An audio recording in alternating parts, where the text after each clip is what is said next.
Spokane's most notorious criminals, a man accused of terrorizing women for years. Now the man known as the South Hill Rapist is likely just weeks away from freedom. Kevin Coe is suspected of nearly 40 rapes on the South Hill in the late 70s and early 80s, though he was ultimately convicted of just one.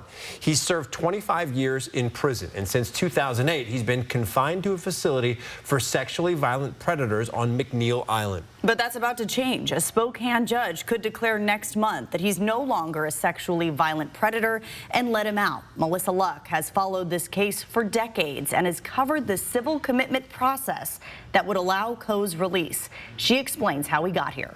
It's hard to explain for people who haven't been around Spokane a while the implications the South Hill Rapist had on this community. But all over the South Hill, there are places that mark the awful legacy of Kevin Coe. Like here at Hartfield, where in the early morning hours of February 5th, 1981, a woman out for a jog was attacked by a stranger. So many assaults were attributed to the South Hill Rapist, police developed what they called the Coe signature, that the attacker would jam his fingers down the throats of the women as he assaulted them. It's hard to believe that all these years later, after 25 years in prison and being declared a sexually violent predator, Kevin Coe could go free. And as of now, the state of Washington is not objecting. The South Hill Rapist is still out there somewhere, or he's left town. A lot has changed for Kevin Coe since he gave this interview in the early 1980s. But one thing has not: his lack of admission that he was, in fact, the South Hill Rapist. His violence shocked the city, the son of a newspaper editor, arrested for the crimes that had women all over town living on edge. Ultimately, Coe was convicted of just one of those rapes, but has long been suspected of many others. He served his full prison sentence, 25 years. Then the state moved to have him declared as a sexually violent predator, allowing them to hold Coe at the Special Commitment Center on McNeil Island. He's been there now for 17 years, and according to state records, never admitting guilt, never seeking treatment, and never asking for release until now.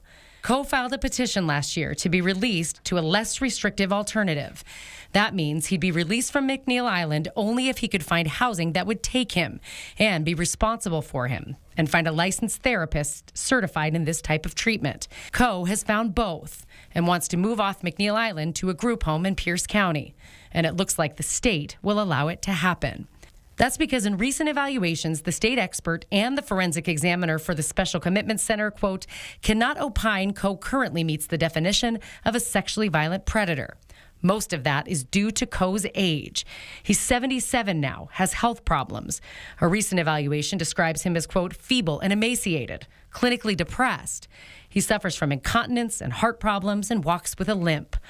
One doctor wrote that his advanced age of 77 and declining mental physical health do appear to significantly decrease his motivation and ability to sexually reoffend. So this all comes back to a Spokane County judge coming up on October 2nd, but with the state not objecting to the release, we could know before then. That would mean 47 years after he was linked to his first attack here in Spokane, the South Hill Rapist could be free. In Spokane, I'm Melissa Luck, 4 News Now.